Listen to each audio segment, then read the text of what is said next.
Alors, je vous redis pas bonjour. Merci d'être resté. Hein. Donc, je suis très heureux de recevoir grâce à Quai du Polar, Caril Ferret, auteur connu, reconnu en fait, adapté, qu'on connaît très très bien. Mais on connaît peut-être un tout petit peu moins son travail en direction de la littérature de jeunesse. Pourtant, que tu fais depuis des années, en fait. Et donc, c'est à l'occasion de la sortie du roman Inspecteur Gambas et l'agente spéciale La Crevette qu'on a l'occasion de cette discussion-là, et notamment de savoir, l'idée de cette discussion, c'est d'essayer de voir avec toi comment tu articules, en fin de compte, ta création adulte et ces livres pour la jeunesse, comment toi ça prend corps en fait pour toi? À quel moment en fait t'es venu l'envie de faire de l'écriture en fait en direction de la jeunesse? Est-ce que c'est quelque chose qui a été d'emblée en fait dans ton travail d'auteur? Alors d'abord je vous dis bonjour à tous là parce que je sais que vous souffrez beaucoup là, vous êtes assis tout le temps là. Alors il faut que je fasse un peu d'animation, autrement vous allez vous endormir, hein, c'est un peu le milieu de l'après-midi. Donc je vais certainement dire des conneries, hein. Bon bah comme ça, vous ferez le tri hein, entre ce que je dis. Pour que c'est arrivé, c'est vrai que mes histoires, c'est plutôt, ça décède beaucoup hein, quand même hein, dans mes livres, on peut dire ça comme ça. Donc en jeunesse, t'es là, non, on va essayer que, vous voyez, quand même beaucoup moins de morts. Donc c'est pas du tout évident au départ, mais moi, j'ai commencé, mon arrière-grand-mère me racontait des histoires, donc j'ai toujours été baigné dans les histoires, alors de petits, hein, et puis de plus ou moins grands, de plus en plus vieux au bout d'un moment. Donc j'ai toujours gardé un peu une âme d'enfant, malgré tous les gens qui décèdent dans mes livres, parce qu'on peut faire les choses sérieusement sans se prendre au sérieux, et les enfants, ce qui est cool, normalement, ils se prennent pas au sérieux, et s'il y a un enfant qui se prend au sérieux, faut lui foutre la tête dans la piscine ou un truc du genre, qui se calme un petit peu, autrement il va finir à l'ENA, ou dans une banque, ou avec Elon Musk, il va finir fasciste. Donc il faut les mater un petit peu, hein, les petits. Donc j'y digresse déjà en fait. Et voilà, donc comment tu passes voilà, donc, j'ai toujours resté un petit peu comme ça. Et en fait j'ai eu une fille, ce qui n'était pas prévu dans mon karma, parce que déjà elle a 28 ans hein, en fait. Hein. Alors elle s'appelle Emma Ferret. Elle a écrit, et là c'est le placement marque, parce qu'en fait comme j'ai le micro, vous pouvez rien faire, juste écouter. Donc elle a sorti son premier roman chez Albin Michel, pardon, premier roman, ça s'appelle Émirage. Ça se passe aux Émirats, évidemment, à Dubaï. C'est naze à Dubaï. Alors elle passe pas ses vacances, elle est allée enquêter là-bas, parce que elle est journaliste au départ, elle a bossé à France Inter, et jeune, bien teigneuse, féministe, comme il faut, quoi. Et elle allait enquêter à Dubaï. Je parle de jeunesse, là. Hein. Oui, hein, ça va, je reste dans le... Oui, tout à fait dans le sujet. Après, je te ramènerai tout à l'heure, mais vas-y. J'ai l'impression que tu as envie de... oui, c'est intéressant. Quand même, quoi. Alors, Emma, c'est pas pour Emma Bovary. Hein, c'est pas le genre à se faire secouer dans un carrosse, ma fille. Emma Bovary, c'est un peu ça, quand même, quoi. Et puis après, elle meurt et tout. Ma fille, pas du tout. C'est Emma Peel. Vous voyez, Emma Peel ? Chapeau dans les bottes de quoi, ouais, voilà, voilà. C'est la femme alors, plus intelligente que tout le monde, plus drôle que tout le monde, plus belle que tout le monde, habillée en années 60, genre un peu courage et tout. La classe mondiale. Donc elle, je lui ai mis un niveau quand même, tu t'appelles Emma. De toute façon, genre, comme sa mère était enceinte, j'ai ah non, je veux pas de garçon. Ah, c'est bon. Oui, on les connaît, hein, toujours à se mesurer le bidule là. Non. Et elle s'appellera Emma, et là, il n'y avait pas de choix possible. Donc, elle est née avec ce truc. Donc, elle porte ce prénom de Emma Peel avec puissance. Donc, elle est allée enquêter à Dubaï. Et Dubaï, ça a l'air nul de loin. De près, c'est pire. Vraiment. C'est vraiment pire. Et alors, je n'y suis pas allé, heureusement. Hein, elle était allée toute seule. Et c'est sur les mondes des influenceuses et des influenceurs. Alors moi je pensais ah oui regarde le shampoing il est super, il fait un peu tomber les cheveux mais regarde file-moi des likes et tu vas voir. Donc c'est un peu ce que je pensais comme beaucoup d'entre vous, en tout cas les plus de 40 ans, hein, on a une vision un peu voilà comme ça. Et alors si vous lisez Émirage, Albin Michel de Emma Ferret, voilà, vous allez découvrir le monde des influenceurs et des influenceuses qui est absolument pas du tout ce qu'on peut s'imaginer. Et en fait, là mon cœur de gauche, enfin gauche pas antisémite, hein, gauche sympa quoi, un peu anarchie quoi, à retrouver. Oui, je vois que tu veux dire des trucs, mais j'ai pas fini. J'ai pas fini. Je te laisse faire. C'est même un plaisir pour un modérateur en fait d'avoir quelqu'un. Surtout qu'on a déjà fait une rencontre il y a 10 ans. On dit ouais, j'ai posé la même question. Je vais faire d'autres réponses. Exactement. Parce que ma fille n'avait pas écrit son livre à l'époque. Alors le monde des influenceuses, c'est pas ça du tout. En fait, c'est souvent des proles, hein, des prolétaires. Là, tous ensemble. Voilà. Et en fait, c'est souvent les mecs, ils tiennent les murs pour faire le gay, pour le shit. Et les filles qui font pas d'études, elles ne savent pas trop quoi faire. Et si elles sont un peu jolies et un peu dégourdies, tiens, je vais faire influenceuse. Ça, c'est pas trop dur. Sauf qu'ils sont rattrapés par les agents. Et en fait, ce qui est terrible, c'est que c'est les bourgeois, en fait. Et là, je me suis trouvé dans la peau du bourgeois, en fait, à dire ah oui, les influenceuses, c'est nul, gna gna gna. En fait, c'est souvent les bourgeois, en fait, qui ne connaissent rien, qui traitent ces gens-là de gros nazes. Et en fait, c'est les mêmes qui les exploitent, parce qu'ils sont faits dans des agences qui leur font faire des feuilletons, des films complètement débiles, là, qu'on trouve, enfin, que je vois pas, moi, en fait. Mais j'ai pas grandi avec ça, mais ma fille, elle a grandi avec ça, parce qu'elle en connaît un rayon, ma fille. Et le best-of se retrouve à Dubaï de ces influenceurs, influenceuses, mais en étant toujours complètement exploités. On leur pique les passeports. Enfin, c'est horrible. Son bouquin est super. Hein. Et Mirage, Emma Ferret, les éditions Albin Michel, sorti il y a seulement 10 mois. Donc encore dans les rayons des librairies, normalement, des bonnes librairies. Exactement. Alors, j'en ai fini avec ma fille. Enfin, peut-être. Non, mais je reviens à ma fille. Pardon, pour répondre à ta question. Du coup, bon, évidemment, elle a grandi avec les livres. Hein. Je lui ai raconté des histoires quand elle était petite, comme elle avait fait mon arrière-grand-mère, etc. Et quand elle a eu 6 ans, du coup, j'ai écrit des premiers romans pour les 6 ans. Puis quand elle a eu 8 ans, pour les 8 ans. 10 ans pour les 10 ans. Et puis voilà. Et elle me disait quand est-ce que je peux lire les livres vieillesse Je dis non, enfin, Zoulou à l'époque. Elle me dit il y a 14 ans, elle me dit je peux lire quand Zoulou Je venais d'écrire Crotocus Ier, Roi des animaux, c'est plus rigolo, quoi. Et elle me dit non, mais toutes mes copines, elles ont lu Zoulou, quoi, à 14 ans. Je dis ouais, bon, ok. Et puis après, elle a lu Zoulou et elle me dit bon, après, c'est mort. Donc, du coup, j'ai fait un petit break. Entre Zoulou et maintenant, en fait, voilà.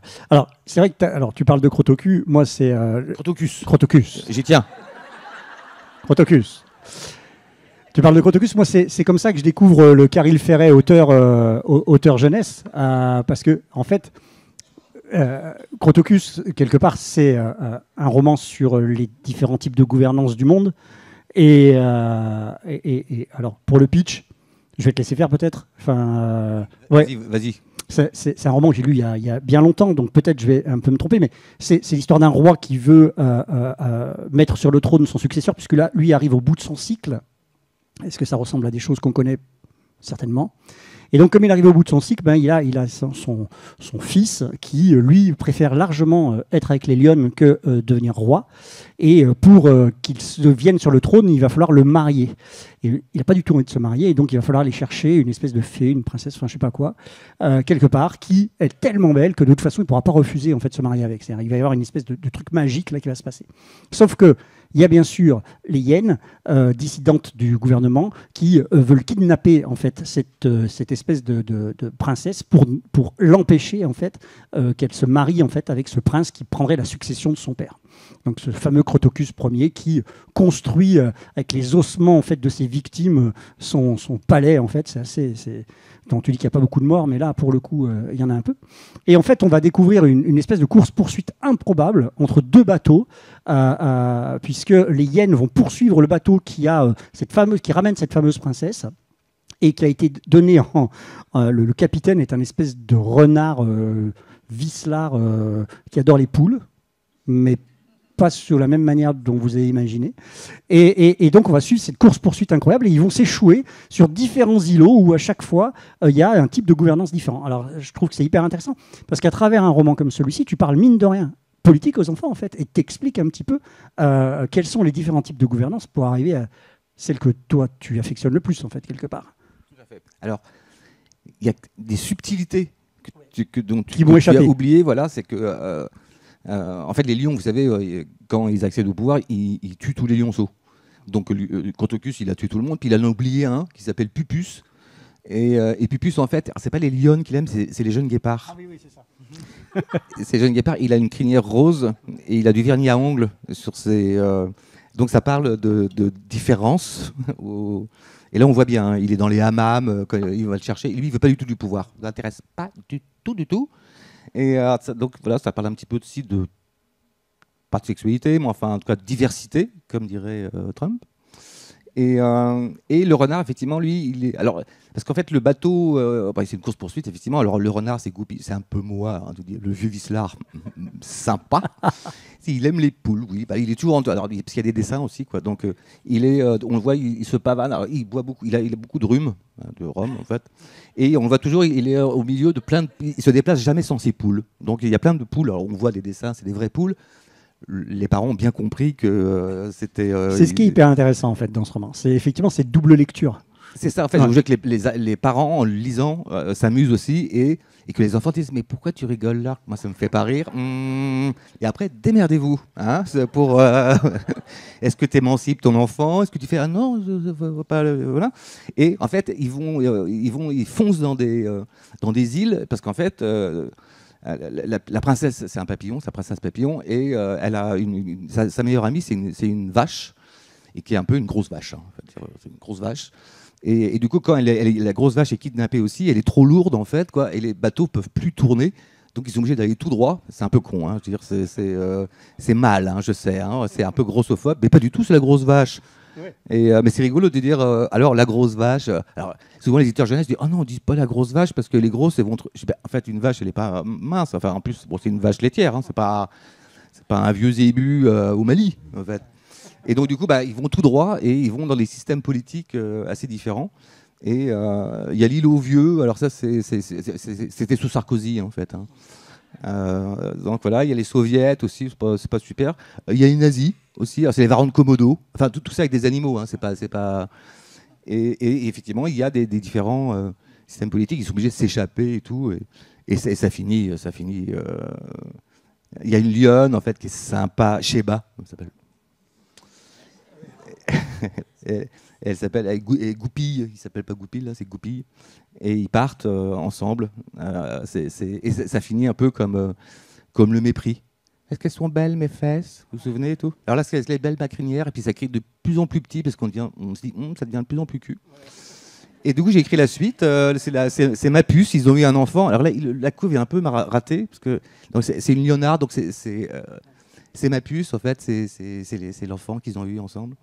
Et alors ça c'est les suites. Enfin bon, je vais pas y aller parce qu'en fait j'en ai pour une demi-heure. En fait. Ouais. Alors ce qui est intéressant aussi, c'est on s'amuse quoi. Ouais, voilà. Ouais, tu t'amuses, mais mine de rien, il y a quand même cette volonté de montrer ce type de gouvernance. Alors comme tu le dis, c'est en filigrane, c'est pour l'adulte, mais l'enfant, il voit quand même quelque chose à travers ça. Et c'est ça que je trouve hyper intéressant en fait dans ces romans-là. C'est comment ne pas prendre des enfants pour des abrutis en fin de compte, et de pouvoir leur donner quelque chose où il y a matière à discussion ensuite derrière. Pour les plus jeunes, peut-être pas, mais pour les un petit peu plus grands, ouais. Il y a toujours une rumeur, en fait. Les enfants, ils vont attraper des choses de leur âge, etc. Mais s'il y a des rumeurs qui courent, je suis un peu subversif, moi j'aime bien bouger les lignes, parce que, vu la gueule des lignes du capitalisme, il vaut mieux les bouger, en tout cas. Et d'ailleurs, entre Crotocus et l'inspecteur Gambas, il y a un truc, c'est un peu la même chose, parce que Crotocus, c'est l'archétype de l'homme le plus débile. Vraiment, il est complètement con, en fait. Hein. Et du coup, c'est hyper jouissif, en fait, d'écrire un personnage masculin complètement débile. Et dans l'inspecteur Gambas, c'est pareil. En fait, l'inspecteur Gambas, c'est vraiment le mec, quoi, en fait. Quoi. Il a toujours raison. C'est lui qui coupe la parole de tout le monde. Le dernier qui parle a raison, etc. Et il croit être le meilleur, etc. Donc, c'est l'inspecteur. C'est vraiment. En plus, il a vraiment une vieille pipe. T'imagines, il pue du bec et tout, quoi, mais il se prend pour le roi, pour la vedette aussi, quoi. Et évidemment, c'est l'agent spécial de la crevette qui est stagiaire, évidemment, c'est une petite crevette, quoi. Il est 10 fois plus intelligent, donc évidemment, c'est elle qui trouve tout. Et lui, il est quand même très con. Mais c'est ça qui est rigolo. Ça fait un duo. Et c'est sûr, pardon, excuse-moi, je parle trop, mais les garçons et les filles, voilà. Alors, moi, je suis évidemment avec les filles. Donc ça veut dire les filles, il faut y aller. Il faut bouffer sur la gueule des mecs. Et là, on le ressent vraiment. Alors, il y a eu toute une période aussi où j'ai eu l'impression que tes romans jeunesse venaient comme des espèces de récréations entre deux romans. Tu as fait Zoulou, il y a eu une série en souris noire avec un personnage qui s'appelait Alice, qui était un personnage qui a été récurrent en fait dans 4 aventures, je crois, qui a été en Afrique du Sud, qui a été en Nouvelle-Zélande, qui a été au Maroc, et à chaque fois des lieux où tu avais, toi, mis d'autres romans qui étaient des romans adultes, en fait. Est-ce que tu les considères un peu comme des espèces de pauses, en fin de compte, entre deux écritures? Est-ce que ça a un peu ce truc-là que tu fais? Ouais, le mot récréation, je trouve que c'est bien. Enfin, vous vous souvenez tous des récréations, enfin libre. Et alors là, c'est pas enfin libre parce que je suis tout à fait libre en écrivant mes romans vieillesse. Mais c'est vrai que quand tu as passé 2, 3 ou 4 ans autour des sujets qui sont quand même lourds, c'est bien de passer à autre chose. Alors tu peux écrire plein de choses différentes, mais la jeunesse, ce qui est bien, c'est que tu sais que tu t'amuses. S'il y a un auteur jeunesse qui vient vous parler, vous dites, ouais, j'ai beaucoup souffert en écrivant ce bouquin-là. Dans la piscine aussi, bien. Non, ça va. Enfin, si tu t'amuses pas, en fait, comment veux-tu amuser les enfants? Alors, c'est pas parce que tu lis que tu vas t'amuser forcément, mais il faut qu'on sente quand même qu'il y ait de la vie là-dedans, quoi. Les enfants, ils sont pleins de vitalité. Vous voyez bien, vous savez, comme ils courent dans tous les sens, si on courait pareil, je crois que vous avez vu le truc, ils avaient demandé aux GIs de suivre des enfants de 3 ans, ils n'y arrivaient pas, quoi. Parce que c'est pour ça qu'ils dorment bien après, quoi. Mais voilà, il faut trouver un truc qui les emporte un petit peu, quoi. Donc du coup, tu es obligé de retrouver une légèreté en fait que tu n'as pas forcément dans la vieillesse, mais ça fait du bien parce que ça resitue aussi. Tu te remets, tu retrouves l'enfant que tu étais, et puis en fait, si tu cherches, tu trouves assez facilement qui tu étais, quoi. Ou alors tu es vraiment de droite, quoi. Alors après, tu parles de légèreté, malgré tout. Dans ces romans. Il y a des gens de droite dans la salle. S'il y a des gens qui sortent, et je dis, oh merde. C'est des gens qui lisent. Ah vous êtes trop intelligent pour être de droite. Et malgré tout, en fait, dans ces romans, même si tu dis pour toi c'est une récréation, à chaque fois, en fait, quand tu parlais de Alice chez les Maoris, il y a aussi la thématique en fait de l'identité maori qui, à travers le roman, la mère de Alice, je crois, est une espèce de voyageuse incroyable qui est géographe, qui passe son temps à voyager dans le monde entier, qui souvent se fait enlever parce qu'elle a des positions qui ne sont pas conformes en fait aux endroits où elle arrive. Et à chaque fois, c'est Alice et son père qui viennent un petit peu aider ça. Donc malgré tout, malgré cette légèreté dont tu parles à travers la récréation, tu as quand même envie d'apporter quelque chose. Comment toi, tu te sens comme transmetteur en fin de compte de valeurs ou à travers tes romans? Est-ce que c'est quelque chose que tu fais volontairement ou est-ce que c'est ton écriture qui est comme ça de toute façon? Ah non, c'est vraiment volontaire, quoi. Dans la série Alice, là, effectivement, en fait, c'est la maman en fait qui est la chef de famille, comme on disait à l'ancienne. Donc on renverse les rôles, donc c'est bien. Et enfin, moi, ça me plaît en tout cas. Et en fait, donc elle part dans plein de pays. Et Alice, elle est française, elle va à l'école, hein, elle a 14 ans. Et son père, en fait, lui, il peut pas travailler parce qu'il est tellement amoureux de sa femme que le fait qu'elle soit pas là, il peut pas travailler. C'est plutôt cool. Il est homme au foyer, en tout cas. Et en fait, c'est sa fille qui le garde. Hein. Il est toujours en train de boire des coups chez le libraire du coin, qui est un pote, en fait. Hein. Enfin, donc j'ai retrouvé un peu. Mais donc c'est les filles qui tiennent la baraque, en fait, quoi. Et effectivement, dès qu'il y a un problème, ils vont essayer de retrouver la mère ou l'aider. Voilà. Donc il y a un truc d'inversion des valeurs patriarcales, on va dire, pour aller vite. Mais j'ai pas attendu MeToo, hein, c'est vieux hein, déjà tout ça. Enfin, moi j'aime bien. Après j'ai grandi avec des femmes, donc c'est plus, c'est plus naturel, on va dire, quoi. Et puis aussi, et surtout l'idée de voyager, en fait, parce que quand tu voyages, tu peux plus être raciste, xénophobe, parce que ça n'a pas de sens. Autrement, tu voyages pas. Ou tu vas au Club Med, mais c'est pas vraiment un voyage, quoi. Je suis allé une fois, hein, de manière anthropologique. Bon, je vais pas parler du Club Med parce que c'était une blague, en fait, quoi. Un peu comme Dubaï. Ouais. Ah si, je vous raconte juste un truc qui m'a fait marrer au Club Med. On était à Punta, allez, Punta, allez. Ça, c'est la chanson qui était pour donner l'ambiance. Voilà. Et donc, Caraïbes, mer turquoise, blabla, cocotier, tout le bidule. Et on se fait. Alors, il y a plein d'activités, hein, mais un peu chiantes. Enfin, moi qui m'intéresse moyennement. Et alors, il y a des kayaks. Donc, moi, j'ai inventé. Oui, je peux dire. On pourrait faire une bataille navale avec les kayaks. Et il y avait plein de sargasses, en fait, plein d'algues, en fait. Qui étaient là en fait, et donc chaque bateau prenait plein d'algues et à l'abordage, et on se balançait les algues dans la gueule, en fait, quoi. Donc c'était assez marrant parce que j'imagine les gens, ils sont là, ah oui, on est au Club Med et tout, puis ils voient des bateaux qui sont en train de se foutre sur la gueule, plein d'algues sur la tronche. Vous voulez venir avec moi au Club Med? Et non, mais autrement, le voyage, bah oui, c'est ça en fait. Si les gens, s'ils sont en mouvement, et comme les enfants, ils sont tout neufs, tu peux leur faire penser. Enfin, ils peuvent bouger très facilement, en fait. D'ailleurs, c'est pour ça que souvent on leur lave le cerveau avec des trucs débiles. Mais à l'inverse, tu peux aussi les bouger, quoi. Et l'idée de voyage, c'est l'idée de mouvement, en fait, quoi. Si tu es en mouvement, ben forcément, ton cerveau, il va aller pas forcément plus vite, mais il va aller ailleurs. Et donc ça ouvre le champ des possibles. Donc ça, c'est bien. Et d'autres cultures, ben, que ce soit à Maori ou au Maroc, etc. Ben, quand tu t'ouvres à d'autres cultures, ben forcément, moi, j'estime, en tout cas, forcément, t'es plus libre, plus intelligent, plus tolérant. C'est des valeurs humaines. Alors ça, c'est marrant que des valeurs humaines, quand tu vois la gueule de l'humanité. Enfin bon, le bon côté de l'humain, en tout cas, quoi. Puis la littérature, ça sert à ça, quoi, y compris pour les enfants.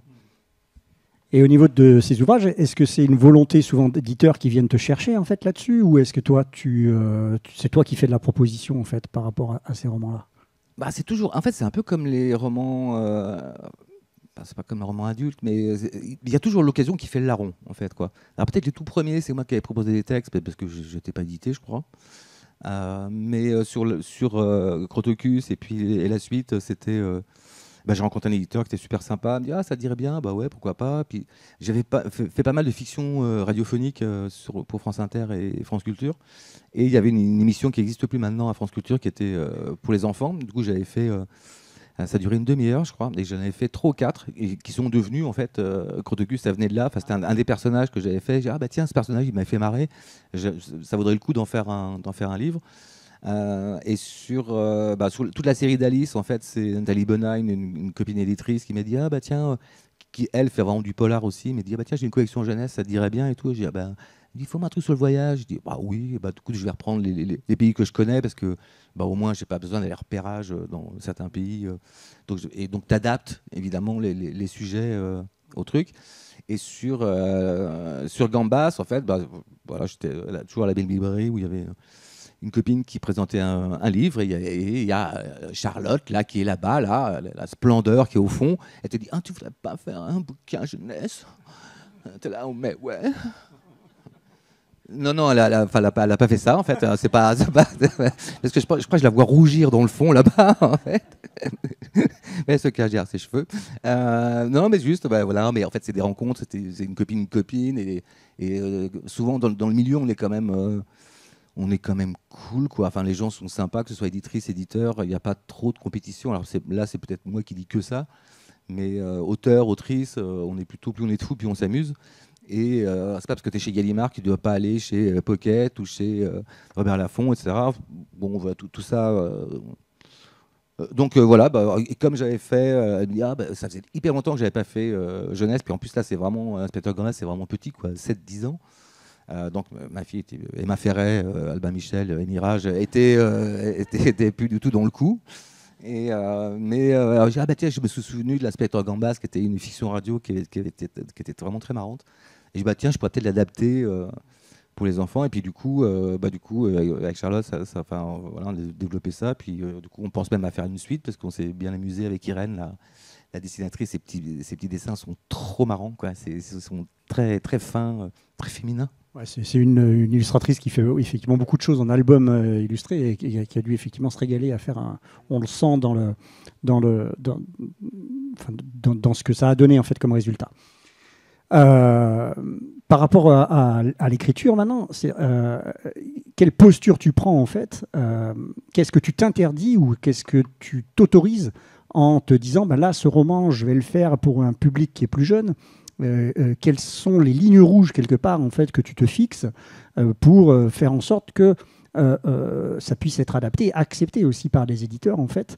Est-ce que toi tu te brides? Est-ce qu'il y a une façon en fait, une recette, pas une recette, mais une façon de faire spécifique, que dans une posture dans laquelle tu te mets en fait pour écrire pour les plus jeunes?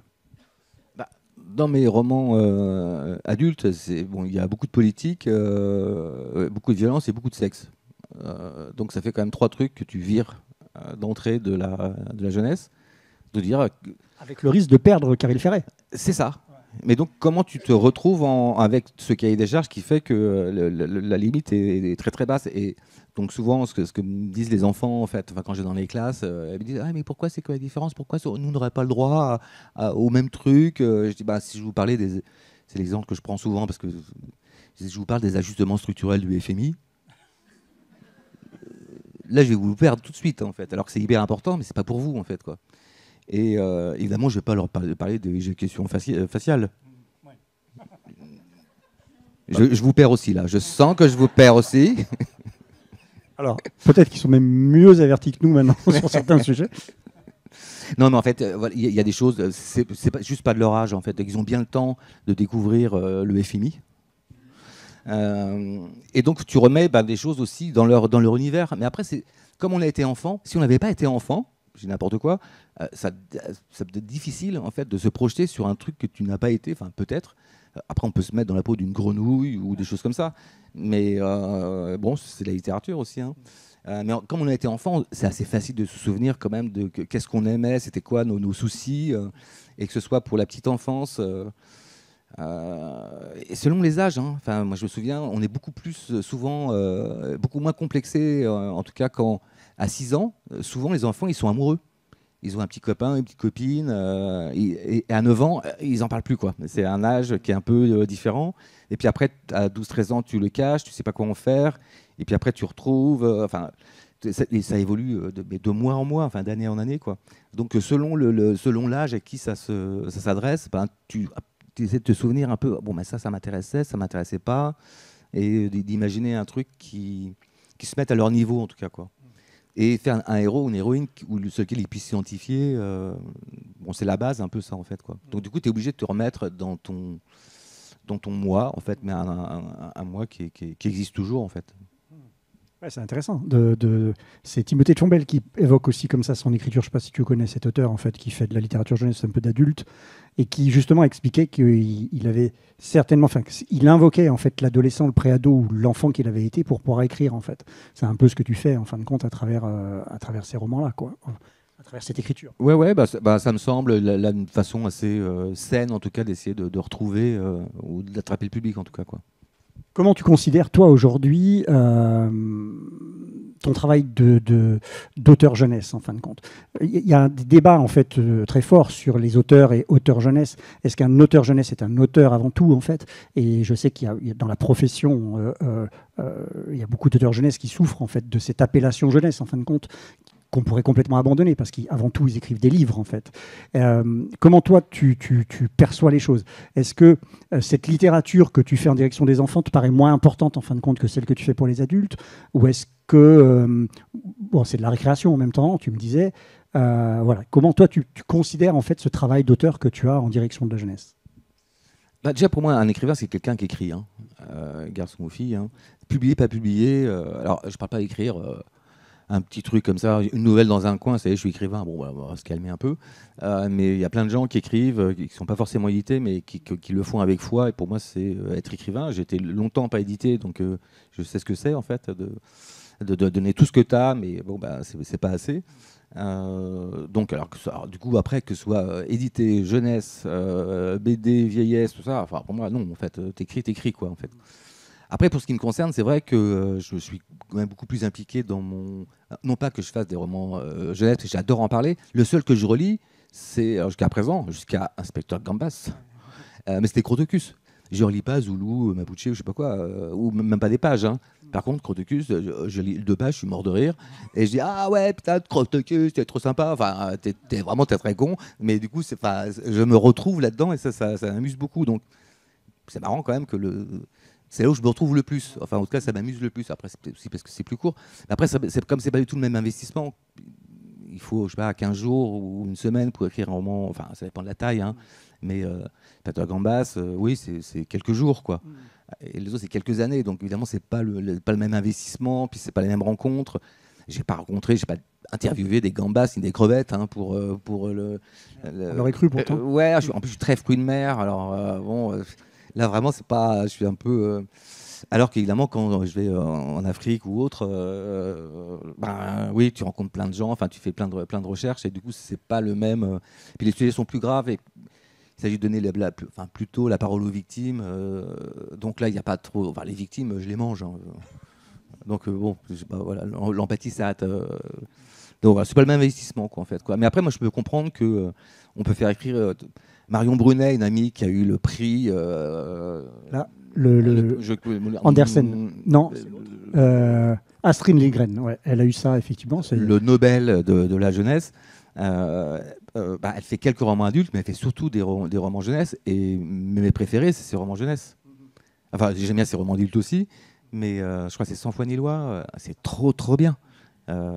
Et ça vaut largement n'importe quel Goncourt de la Blanche. La fameuse littérature blanche.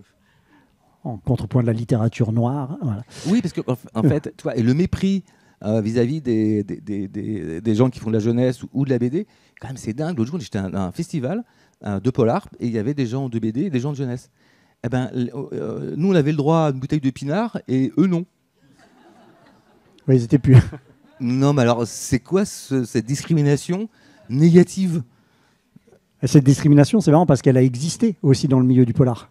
C'est-à-dire, pendant longtemps, il y a eu des salons où le polar était dans l'endroit le plus froid, le plus venteux. C'était une littérature dont on ne se vantait pas trop. Aujourd'hui, la littérature noire... Même chez Gallimard, hein, on était à la cave, moi, quand je suis arrivé. Sérieux, hein. La série noire était à la cave. Et c'est vrai que pour gagner, en fin de compte, un peu d'estime, il a fallu que ce soit le public, en fin de compte, qui fasse gagner cette estime-là et qui permette, en fait, à ce genre de littérature. Et j'ai l'impression aujourd'hui que la littérature de jeunesse a encore, en fait, ses lettres de noblesse à trouver, en fin de compte. Malgré des auteurs très forts, en fait, et importants, en fait, dans le panorama de l'édition française. Malgré tout, à Quai du Polar, pendant des années, moi, je me suis battu pour qu'il y ait une librairie spécialisée jeunesse qui entre à Quai du Polar et qui fasse une véritable proposition, en fait, de romans polar enfants, mais aussi qu'ils ne soient pas, les auteurs que j'invitais ou qui étaient invités par le salon, ne soient pas relégués dans un endroit où il n'y avait pas les autres auteurs. Et ça a été une deuxième bataille à mener, en fin de compte, après mon arrivée à Quai du Polar, de manière à ce que les auteurs soient tous ensemble dans la grande salle de la Corbeille et pas les auteurs jeunesse à l'étage en haut cachés, en fait, et les auteurs adultes en bas. Et c'est vrai que moi, c'est quelque chose qui est important et je suis content que tu puisses, toi, relayer ce genre de choses parce que c'est... Voilà, avant tout, vous écrivez des livres, quoi, en fin de compte. Ouais. Complètement, mais aussi un truc, parce que là, j'ai réfléchi en même temps... en fait, souvent les médias ne relaient très très peu en fait. Hein, alors, où c'est spécialisé, et en BD c'est un peu pareil en fait. Où c'est spécialisé, et là on en va parler, mais tout ce qui est un peu mainstream, non. Enfin, vraiment pas beaucoup quoi, par rapport à la littérature adulte, on va dire. Mais c'est aussi parce que les journaux ou les magazines qui font des critiques, en fait, c'est pas les enfants qui les lisent, ni les jeunes. Donc en fait, ça s'adresse aux parents. Alors ils pourraient dire, tiens, conseils pour vos enfants, mais c'est plutôt des conseils pour les adultes en fait. Donc je pense qu'il y a un côté qui est comme ça. Et pour ce qui concerne je pense que la bascule entre la blanche qui nous snobait, nous le polar, et puis qui est en train de, grâce au public hein, surtout, après moi je n'en ai jamais souffert, hein, mais j'ai pas parce que ça marchait, c'est parce que moi j'étais très bien où j'étais en tout cas, quoi. Et peut-être que ça va faire aussi la bascule avec la jeunesse, comme ils vont se retrouver. Mais pour avoir sorti mon dernier roman, enfin pas celui qui sort aujourd'hui, mais celui qui est sorti la dernière fois, j'ai sorti en août. Et du coup, je me suis retrouvé donc un polar à la rentrée littéraire, comme on dit, hein, en septembre. Et c'est la première fois en fait que je me retrouvais. Des fois, ça nous arrive de nous croiser, etc. Il y a des gens sympas partout. Mais là, j'étais vraiment avec eux. Et donc, j'ai suivi la rentrée littéraire. Et ce qui était assez marrant, donc de la blanche, hein, des gens sérieux. Et en août, ils ont la pêche. Ils rentrent de vacances, ils sortent un bouquin. Ouais, super, je suis trop content. Là. Septembre, bon, j'ai pas eu beaucoup de critiques, voilà. Tu les vois en octobre, alors là, putain, je suis pas dans la liste, je suis dans la liste, je vais la voir. Et je dis, détends, tu vois la même personne en fait, hein, septembre, voilà, tu le vois descendre, il est comme ça et tout. Et là, il commence à dibiner ses potes et tout, quoi. Là. Oh, En août, ils sont là, ah ouais, super, oh, j'aime beaucoup ta veste. Enfin, et après, ah putain, ta veste de merde et tout, t'as vu ah. Et généralement, en novembre, ils sont déprimés. Et là, franchement, j'étais à un festival et je vois le même, je vais pas vous dire son nom, en fait, qui est déprimé. Il dit, si j'ai pas le concours cette année, je l'aurai jamais. Je dis, mais t'as 45 ans, détends-toi. Enfin, tu vois, c'est pas seul. Si, dans sa tête, il s'était mis ça. Et à la fin, je vais la tête. Il n'avait pas eu, le pauvre, en fait. Quoi. Il était à la table Gallimard, il était comme ça.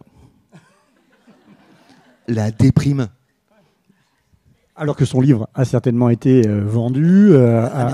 Il se monte la tête, le bourrichon. Et en fait, ce qui nous sauve, et je dis ça, je dis, oh là là, j'ai pas du tout être dans la blanche. Mais aussi, il y a un truc qui est super avec nous. Enfin, super avec nous.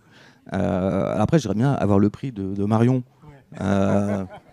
Rapport au pognon. Il est pas mal doté, effectivement. Il est pas mal doté, ouais, 500 000 balles. Là, oh, bah, tiens, c'est pas ça. Mais nous, dans le polar, en fait, on a plein de prix. Mais même quand tu as le prix qui est du polar, tu es là, oh ouais, j'ai le prix qui est du polar. Tu as le droit à une dance avec Hélène sur le dance floor, peut-être, si elle est de bonne humeur. Mais ça s'arrête à peu près à ça, quoi. Tu vois, pas... C'est pas faux. Donc, du coup, en fait, ça ne crée pas de concurrence entre nous. Parce qu'en fait, s'il y avait, en fait, ce qui tuerait le monde du polar, c'est s'il y avait le Goncourt du polar. Et si celui qui gagne le Goncourt vend 100 000, 200 000, 300 000, eh ben, peut-être que ce serait plus la même ambiance. Parce qu'on dirait, ah ouais, cette année, c'est Franck Tilly qui est là, ah ouais, voilà, il est du Nord, c'est nul. Il y en a d'autres, hein. Ouais, enfin, bon, et du coup, on commencerait à être les uns contre les autres et tout. Enfin, peut-être, hein, parce que le pognon, ça corrompt un peu. En fait, il suffirait qu'on ait tous plein. Si on est tous plein de pognon, ça irait très bien. C'est une bonne méthode, effectivement. Moi, président.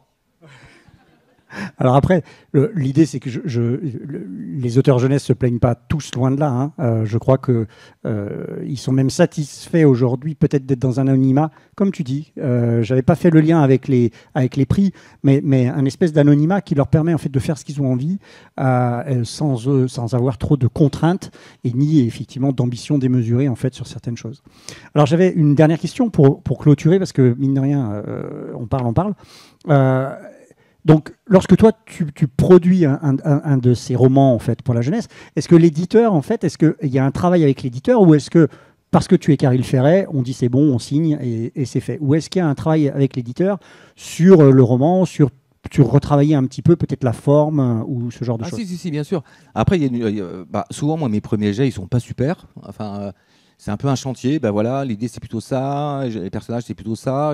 Puis moi j'ai écrit un peu en porte-pièce des fois, donc tu es là, ouais, tu t'égares un petit peu là. Hein, et donc l'éditeur, de toute façon ça sert à éditer. Après moi je suis toujours un peu surpris quand j'ai des auteurs, des copains que je ne vais pas nommer, qui sont là, ah non mais moi quand j'écris, c'est genre Cyrano, on ne touche pas une virgule quoi.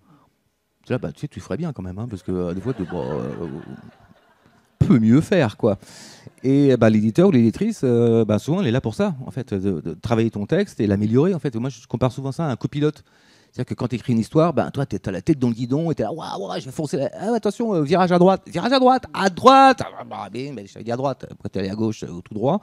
Il sert un peu à ça, à te recadrer, à te dire tiens là tu vois, si tu remets ça comme ça va aller mieux. Après, jamais, très rarement, il te donne des idées ou il te corrige dans le genre mal dit. Enfin, bon, là, bon. Mais en général, forcément, c'est toujours mieux. En fait. Et toutes les remarques des éditeurs ou éditrices, c'est 9 fois sur 10, elles ont raison. En fait. Et donc, c'est un vrai. Et donc, sur l'inspecteur Gambas, on a fait, je sais pas, au moins 3 versions aussi, quoi. Et puis, il y a des fois où tu as l'impression que le lecteur ou la lectrice va comprendre, mais en fait, t'es un tout petit peu trop... t'es un peu trop ado, et ils n'ont pas encore le 2e degré, par exemple. Il y a déjà des vieux qui ne l'ont pas, en fait. Et les jeunes, des fois, ils vont prendre des trucs... alors, l'ironie, il y a pas mal de blagues dans Gambas et tout. Puis demain, je fais la dictée noire, en fait. Quoi. Ah ouais, je peux dire un truc... parce que j'avais déjà fait, il y a, je sais pas, 5-6 ans, la dictée noire, donc c'est pour les enfants. Et j'avais pris Crotocus. Alors, Crotocus, déjà, quand j'avais fait le bouquin, mon pote éditeur, il m'avait dit « Ouais, bon, super le bouquin, nanana, mais bon, Crotocus, c'est pour rigoler, on va pas l'appeler comme ça. » J'ai dit « Ah, si. Autrement, il n'y a pas de livre, hein, en fait. » Il dit « Bon, d'accord. » Et dans la narration, à un moment, il y a Crotocus, en fait, on apprend que la disparition des dodos, vous vous souvenez en Afrique du Sud, là, en fait, la vérité, c'est que c'est Crotocus qui les a tous bouffés. qui est arrivé sur l'île.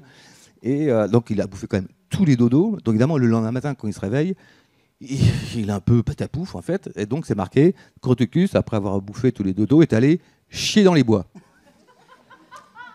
Donc, évidemment, l'éditeur m'a dit, bon, c'est rigolo, mais on ne le met pas. J'ai dit, ah, c'est Crotocus, en fait. Donc, évidemment, quand Kelly Power, ils m'ont demandé, ah, tu fais la dictée noire? Je dis, mais bien sûr. Hein. Donc, d'après vous, quel passage j'ai pris? Crotocus est allé chier dans les bois. Et donc, il m'a dit, non, non, c'est rigolo. J'ai dit, si. Autrement, je ne fais pas la dictée noire. Et alors, cette donc, année demain, Gambas, vous allez voir. Un très beau rostre, la crevette. Avec pas mal de vocabulaire, effectivement, spécifique. On s'amuse, quoi. Eh ben, merci beaucoup. Moi, j'ai passé aussi du temps à m'amuser avec toi. En fait, c'était cool. Merci de votre attention. Est-ce que vous avez des questions en fait particulières à poser? On peut prendre 3 minutes en fait pour. Je réponds à toutes les questions. Attention, toutes. On n'est pas obligé non plus. Eh ben, merci beaucoup. C'était rapide, efficace. Non, je sens que l'heure passe, l'heure tourne. Ouais. Merci beaucoup et je vous laisse continuer votre après-midi très studieuse en fait. Et puis nous, on va aller boire des coups. Voilà, on va aller boire des coups. Allez, merci beaucoup. Bonne journée à vous. Merci. Au revoir.